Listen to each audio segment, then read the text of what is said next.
కడప జిల్లా బద్వేల్ మున్సిపాలిటీ పరిధిలోని రాధాకృష్ణ కళ్యాణ మండపంపై సోషల్ మీడియాలో వచ్చిన ఆరోపణల్లో ఎలాంటి వాస్తవం లేదని టీడీపీ రాష్ట కార్యనిర్వహణ కార్యదర్శి హరిప్రసాద్ తెలిపారు. శుక్రవారం సాయంత్రం నిర్వహించిన విలేకరుల సమావేశంలో నాగార్జున, కుంకుల రాంబాబుతో కలిసి ఆయన మాట్లాడారు. ఈ సందర్భంగా వారు మాట్లాడుతూ రాధాకృష్ణ కళ్యాణ మండపం చాలా కాలంగా తమ పేరుపై అన్ని డాక్యుమెంట్లు రిజిస్ట్రేషన్ అయి ఉన్నాయని చెప్పారు.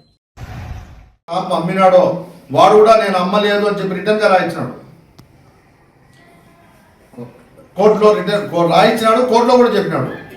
నేను చెప్పేది డాక్టర్ రాధాకృష్ణకు, బొల్లు భాస్కర్కు, ఈయన ఎవరో లాయర్ అడ్వకేట్, ఆయన జీపీనో ఏపీపీ అవుతాడు. శ్రీధర్ గారికి ఏం సంబంధం అండి? బొల్లు భాస్కర్ అనేది మొన్నటి దాకా వైసీపీలో ఉన్నాడు. ఇప్పుడు కూడా వైసీపీలో మెంబర్షిప్ కూడా లేదు అతనికి.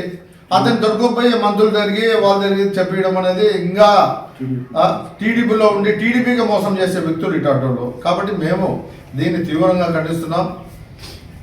మాకు రైట్ ఉంది, ఇది మా వాళ్ళదే, మాదే ఇది. కాబట్టి ఆమె కూడా లెటర్ ఇచ్చింది నిన్ననే సీఎం గారికి, అందరికి. ఈ విధంగా అతను ఇంకా ఎందుకు అరెస్ట్ చేయకుండా లోపల పెట్టకుండా బయట ఉండాలండి. సబితాకైతే ఇచ్చాము, అదేవిధంగా సీఎం కూడా ఇచ్చాము. అతను తప్పు చేసిన ఎందుకు శిక్షించడంలే? అతను శిక్షించకపోవడమే అతనుగా ఈ రెచ్చిపోయి సోషల్ మీడియాలో వాళ్ళకి వీళ్ళకు తప్పుడు సమాచారం ఇవ్వడం. నేను కేసు పెట్టా అని చెప్పి అతను ఇస్తాడు. ఎవరైతే నాగార్జున మీద కేసు పెట్టా, నాగార్జునకు సఫారీ ఇచ్చి మేము అతన్ని రౌడీజం చేస్తాం. అయ్యా ఎన్ని మావే, నీకేమన్నా ఉన్నదా? ఒక ఆర్డర్ ఉందా? నీకేమైనా ఇది ఉందా? పేపర్ ఉందా? నీ పేపర్లన్నీ డూప్లికేట్ పేపర్లే.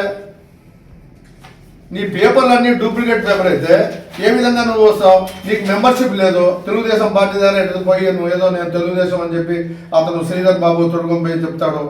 అతనికి మెంబర్షిప్ లేదండి, తీసాము. టీడీపీ మెంబర్షిప్ కూడా లేదు అతనికి.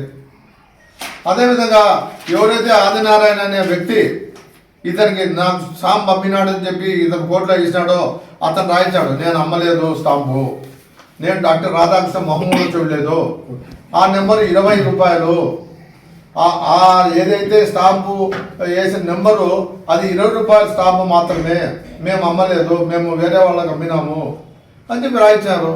ఇంకా నీకు ఏముందండి? డూప్లికేట్ ఇంట్లో వాచ్మెన్గా పనిచేసి ఇంత దుర్మార్గంగా. ఇదొకటే కాదు, బద్దివేలు టౌన్లో మాకు తెచ్చినప్పుడు చాలా మటుకు ఉన్నాయి. మేము కూడా అధికారులను ఒకటే కొడతాం, ఒకరికి శిక్ష పడితే ఇంకొకరు ఈ జాగ్రత్తగా ఉంటారు.